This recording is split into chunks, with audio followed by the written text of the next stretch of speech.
नमस्कार, मैं आप सभी का सपनों से बुनी कहानियां की आज की कड़ी में हार्दिक स्वागत करता हूं। आज की कहानी का नाम है बांस का घर।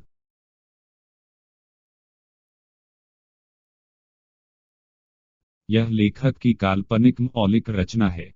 इस कहानी में सभी नाम, पात्र, व्यवसाय, स्थान और घटनाएं या तो लेखक की कल्पना की उपज हैं या काल्पनिक तरीके से उपयोग की गई हैं।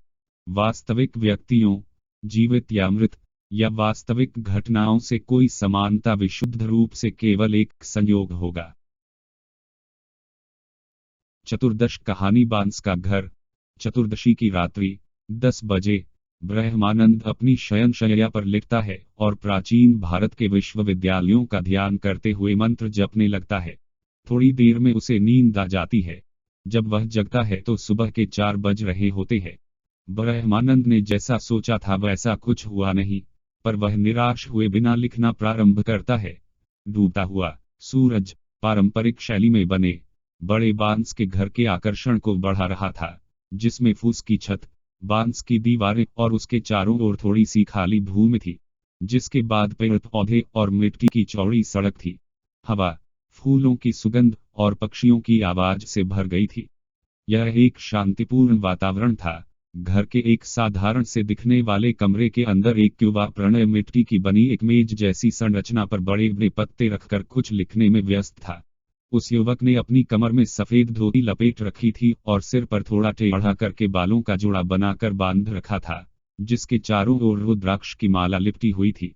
उसकी आंखें मेज पर टिकी थीं और उसके हाथ तेजी से लिख रहे थे। सहसा किवाड़ा खुल गया और एक स्त्री जिसका नाम सखी है या धमकी, उसका चेहरा क्रोध से लाल था। तुम्हारा साहस कैसे हुई मुझे अनदेखा करने का? वह चिल्लाई। उसकी आवाज कमरे में गूंज रही थी। प्रणय ने आश्चर्य से ऊपर देखा। वह अपने काम में मग्न था, इसलिए उसे सखी के आने का पता नहीं चला। मुझे क्षमा करें, मैंने आपको अंदर आते नहीं देखा, उसने कहा। उसकी आवाज शांत और मपी हुई थी। सखी ने अपना पैर पटकते हुए कहा, तुम हमेशा अपने काम में व्यस्त रहते हो। इतना कहने के बाद सखी की आंखों में आंसू आ गए। प्रणय ने अपनी कलम नीचे रखी और उसकी ओर देखा। उसके चेहरे पर चिंता झलक रही थी। काम भी तो आवश्यक है, उसने धीरे से कहा।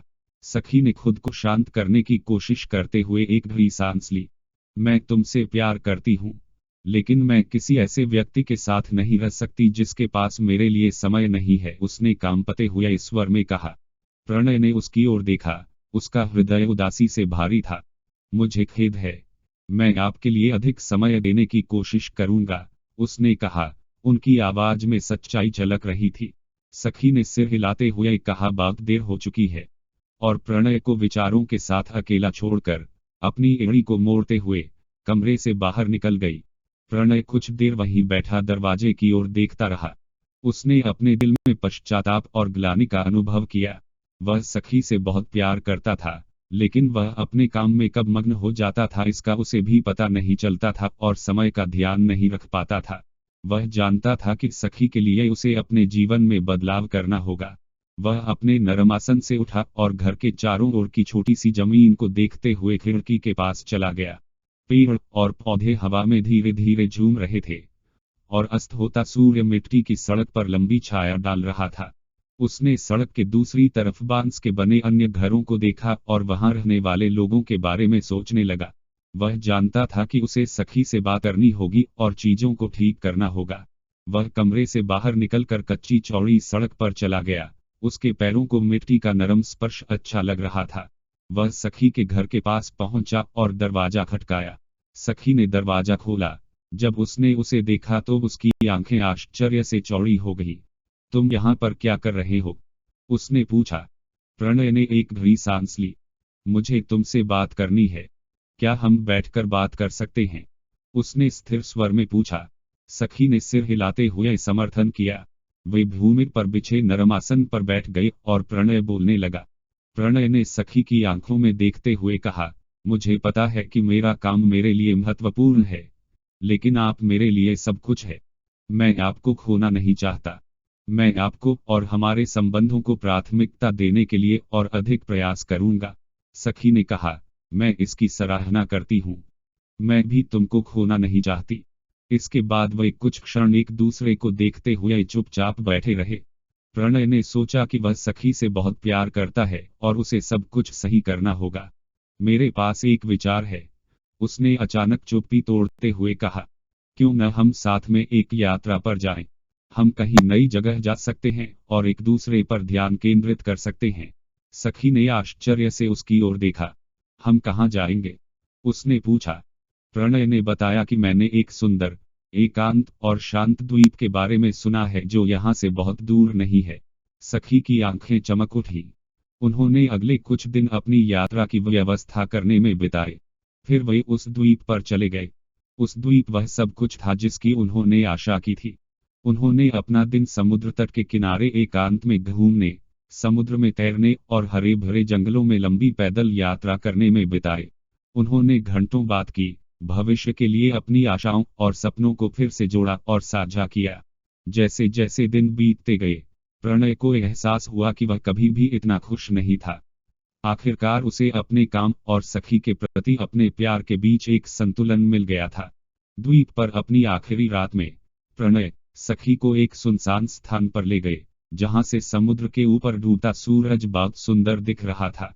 वह एक घुटने पर बैठ गया और द्वीप पर उसके द्वारा नरम लेकिन मजबूत और सुंदर जड़ी बूटियों का उपयोग करके बनाई गई एक छोटी सी अंगूठी निकाली जो अपनी कोमलता और सुंदरता को खोए बिना कई वर्षों तक ऐसी ही रह सकती थी।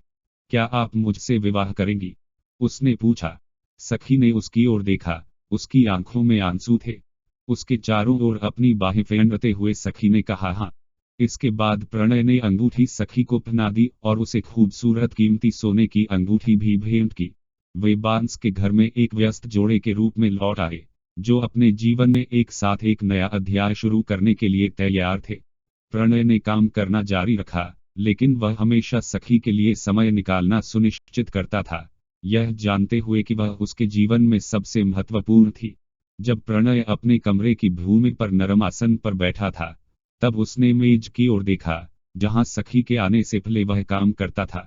उसे एहसास हुआ कि वह एक प्रेम कहानी पर काम कर रहा था, लेकिन उसे कभी एहसास नहीं हुआ कि वह इसे जी भी रहा था। प्रणय इस सब पर मुस्कुराए बिना नहीं रह सका। वह प्यार और रिश्तों के बारे में लिखने में इतना डूब गया था कि उसने लगभग स्वयं को उससे दूर कर दिया था। इस सब के बाद प्रणय ने अगले कुछ महीने अपने लेखन में अपने दिल और आत्मा को उंडेलने में बिताए। उसने एकांत द्वीप की अपनी यात्रा के बारे में, संदेह और अनिश्चितता के क्षणों के बारे में, और उस अत्यधिक प्रेम के बारे में लिखा जो उन्हें फिर से एक साथ लाया था। पुस्तक समाप्त होने पर प्रणय ने उसे सखी को सौंप दिया। सखी इसे पढ़कर लिखे शब्दों के माध्यम से अपनी यात्रा को फिर से याद करने लगी। यह सुंदर है, सखी ने कहा। दुनिया के साथ हमारी कहानी साझा करने के लिए धन्यवाद। सखी ने पुस्तक का नाम बांस का घर रखा। साल बीत गए। सखी और प्रणय एक साथ बूढ़े हो गए, फिर भी एक दूसरे का हाथ थामे और उसी प्यार और आदर से एक दूसरे को देखते रहे जो उन्होंने हमेशा महसूस किया था। और फिर एक दिन उनके जीवन का सूर्य अस्त हो गया। जैसे जैसे समय बीतता गया लोग उन्हें भूल गए। धीरे धीरे समय का पहिया घूमता गया और लोगों को कागज बहुत सरलता से उपलब्ध होने लगा। तकनीकी इतनी विकसित हो गई कि लोग किताबें पढ़ने को स्थान पर सुनने लगे। इस समय में सखी और प्रणय का बांस का घर सदैव के लिए नष्ट हो गया था। कोई उस बांस के घर, प्रणय और सखी के बारे में नहीं जानता था। पर वह भूमि, जहां बांस का घर था, खाली थी। वहां लोग आते और कुछ समय बिताते। उनको वहां आने के बाद असीम प्रेम और हर्ष का अनुभव होता। जिस नगर में वह भूमि थी उसी नगर में एक दूसरे से अनजान एक युवक प्रणय और एक युवती सखी पढ़ने आते हैं और वे दोनों पहली बार एक दूसरे को उसी नगर में देखते हैं। प्रणय हमेशा क्लासरूम के आखिरी बेंच पर बैठता है, लेकिन एक महीने के बाद उसे ऐसा लगता है कि उसका ध्यान सदैव सखी पर जाकर रुक जाता है। प्रणय अपना ध्यान सखी से हटाने का प्रयत्न करता है, लेकिन वह असफल रहता है और एक दिन वह अपने मोबाइल से उसे कॉल कर देता है। सखी ने फोन उठाया। उसने सखी से कहा कि मुझे नहीं पता कि मैंने आपको क्यों कॉल किया। मुझे नहीं पता कि मैं फोन पर क्या बात करूं। सखी ने बातचीत शुरू की और वे दोनों पहली कॉल में मोबाइल पर 1 घंटे से अधिक बातचीत करते हैं। प्रणय और सखी दोनों अपने तात्कालिक संबंध से हैरान थे। उनकी अलग अलग पृष्ठभूमि और मान्यताओं के बावजूद उनमें बहुत कुछ समान है। वे दोनों साहित्य, संगीत और कला से प्यार करते हैं। वे प्राकृतिक दुनिया के लिए एक भी प्रशंसा साझा करते हैं। अगले कुछ हफ्तों में उन्होंने हर दिन फोन पर बात की और वे व्यक्तिगत रूप से एक साथ अधिक समय बिताने लगते हैं। वे पार्क में लंबी सैर के लिए जाते हैं, बातें करते हैं और हंसते हैं और अपनी आशाओं और सपनों को साझा करते हैं। उनके मतभेदों के बावजूद वे दोनों जानते हैं कि वे एक साथ रहना चाहते हैं। उन्होंने एक दूसरे से गहरा संबंध महसूस किया है, जो समझ से परे है।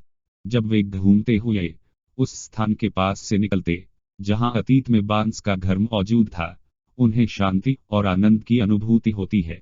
प्रणय जब भी अकेले वहां जाता उसे वहां बांस के घर और उसमें सखी के साथ बीताए पलों के हल्के दृश्य दिखाई देते हैं, पर वह कभी कुछ समझ नहीं पाता है। साल बीत गया, उन्होंने अपनी स्नातकोत्तर की डिग्री पूरी की। सखी ने अपनी पढ़ाई आगे जारी रखी और अपने करियर में सफल होती है, लेकिन प्रणय को अच्छी नौकरी नहीं मिल पाती है और करियर में बहुत संघर्ष करना पड़ता है। सखी की सफलता ने उन दोनों के बीच दरार बना दी होती है और वे धीरे धीरे अलग हो जाते हैं। वे अब एक दूसरे से बात नहीं करते हैं और प्रणय को ऐसा लग रहा था कि वह सखी से अलग दुनिया में रह रहा है। प्रणय का दिल टूट जाता है। जैसे जैसे समय बीतता है, प्रणय को यह समझ में आने लगा कि उनके रास्ते अलग हो गए हैं। एक दिन जब प्रणय अपने किराए के छोटे से अपार्टमेंट में बैठा होता है, तो उसे एक पुराने मित्र का फोन आता है। मित्र के पास उसके लिए एक नए नगर में नौकरी का अवसर होता है और प्रणय को भी लगता है कि उसे बदलाव करने की जरूरत है। वह अपना बैग पैक करता है और सखी से मिले बिना चला जाता है। साल बीतता है और प्रणय अपनी नई नौकरी में सफल हो जाता है, लेकिन वह सखी को कभी नहीं भूल पाता है। एक दिन वह आखिरी बार बांस के घर में जाने का फैसला करता है। जैसे ही वह वहां पहुंचता है, उसे बांस के घर का आभास होता है। वह दरवाजे से अंदर जाता है। वह सखी को आसन पर बैठा स्मृतियों में घूम देखता है। कुछ पल बाद सखी उसकी ओर देखती है और प्रणय को एक पल के लिए लगाता है कि सब कुछ पहले जैसा हो गया है। लेकिन अगले पल सखी बिना कुछ बोले उसके पास से होते हुए चली जाती है। प्रणय समझ गया कि उनकी कहानी का अंत हो गया है और वह भी धीरे धीरे कुछ सोचते हुए बांस के घर से बाहर चला जाता है। दिन महीनों और महीने साल में बदलने लगते हैं। प्रणय पैसा कमाने और अपना स्वयं का व्यापार स्थापित करने में व्यस्त होता जाता है। एक दिन वह अपने अपार्टमेंट में बैठा नए काम का प्रस्ताव तैयार कर रहा होता है, तो उसे दरवाजे पर दस्तक सुनाई देती है, लेकिन वह ध्यान नहीं देता है और अभी भी अपने काम में व्यस्त रहता है। थोड़ी देर की शांति के बाद अचानक दरवाजा खुलता है और गुस्से से लाल सखी का स्वर कमरे में गूंज उठता है। तुम्हारा साहस कैसे हुआ मुझे अनदेखा करने का? प्रणय ने आश्चर्य से ऊपर देखा। मुझे क्षमा करें, मैंने आपको अंदर आते नहीं सुना, उसने डरे हुए स्वर में कहा। सखी ने अपना पैर पटकते हुए कहा, तुम सदैव अपने काम में व्यस्त रहने के कारण मुझे अनदेखा करते हो। इसके बाद उसकी आंखों से आंसू बहने लगते हैं। प्रणय ने कभी इस पल के बारे में सोचा नहीं था। प्रणय उठकर सखी के पास जाता है और दोनों एक दूसरे की आंखों में देखते हुए सोफे पर बैठ जाते हैं। वे एक दूसरे की आंखों में देखते हुए कुछ क्षण मौन बैठे रहते हैं और फिर वे एक साथ बोल पड़ते हैं। फिर से प्रारंभ करते हैं, फिर वे हंसने लगते हैं। प्रणय, जैसे हम कभी मिले नहीं, आज पहली बार मिल रहे हो। सखी, हाँ, मैं सखी हूँ। मेरे पास एक प्रतिष्ठित विश्वविद्यालय से स्नातकोत्तर डिग्री और एक सफल कैरियर है। प्रणय, आपसे मिलकर अच्छा लगा। सखी, मैं प्रणय हूँ। मेरे पास एक प्रतिष्ठित विश्वविद्यालय से स्नातकोत्तर डिग्री और एक सफल कैरियर भी है, हालांकि आपके जितना सफल नहीं है। मैं अपनी खुद की फर्म स्थापित करने के लिए कड़ी मेहनत कर रहा हूँ और अब तक यह ठीक चल रहा है। आप जैसे निपुण व्यक्ति से मिलना मेरे लिए खुशी की बात है। सखी, धन्यवाद। प्रणय, समान आकांक्षाओं वाले किसी व्यक्ति से मिलकर बहुत अच्छा लगा। प्रणय, क्या मैं आपके लिए लंच बना सकता हूँ? मैं रसोई में बहुत अच्छा हूँ। सखी, हाँ, बिल्कुल, लेकिन आप मुझे अपनी सहायता करने देंगे। प्रणय, आप बहुत सुंदर है। सखी, मुझे इस बात का डर है कि अगर हम साथ में खाना बनाते हैं तो मुझे खाना बनाते बनाते आपसे प्यार न हो जाए। सखी, मुझे अच्छा लगेगा। साथ में दोपहर का खाना बनाने के बाद सखी और प्रणय दोनों शाम को बाहर टहलने चले जाते हैं। प्रणय, आप पहाड़ों में हैं और मैं यहाँ नीचे हूँ। यह कैसे संभव हो पाएगा? सखी, प्रकृति रमणीय और प्रधान है। अचानक प्रणय सखी की ओर मुंह करके सखी के आगे आगे उल्टा चलने लगा। सखी, तुम ऐसे क्यों चल रहे हो? प्रणय, मैं जब आपके साथ चलता हूँ तो आपको देख नहीं पाता हूँ। सखी, हंसते हुए ऐसे चलते हुए तुम गिर जाओगे। प्रणय, मुस्कुराते हुए मुझे लगता है कि मैं तुम्हारे प्यार में गिर चुका हूँ। सखी, चिढ़ाते हुए ओह सच में। अचानक प्रणय अपना संतुलन खो देता है और नीचे गिर जाता है और वे दोनों हंसने लगते हैं। प्रणय हंसते हुए इसकी पुष्टि भी हो गई। प्रणय और सखी प्यार से भरी एक नई यात्रा शुरू करते हैं। जीवन ने उन्हें दूसरा अवसर दिया, इसके लिए वे जीवन के आभारी है। उन दोनों ने नए नगर में नई नौकरी पकड़ ली, जहां वे हर एक के लिए अनजान हैं और हर कोई उनके लिए अनजान है। उन्होंने पेड़ों से घिरे एक शांत, अलग-थलग क्षेत्र में एक आरामदेह घर खरीदा जो एक छोटे से बगीचे के बीचों बीच बना है। वे दोनों हर एक पल को संजोते हुए, प्रकृति का आनंद लेते हुए जीवन जीने लगते हैं। पर वे समाज के लिए अजनबी ही है। जैसे जैसे उनकी उम्र बढ़ने लगी, उन्हें एहसास हुआ कि उन्होंने एक सुंदर प्रेम कहानी रची है, जो उनके लिए अद्वितीय है। फिर एक दिन उनका उस ब्रह्मांड में विलीन होने का समय आ जाता है जिससे वे उत्पन्न हुए थे।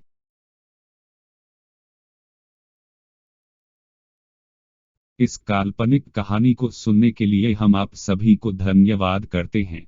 हम आप सभी से अगली कड़ी में पुनः मिलेंगे एक नई कहानी के साथ।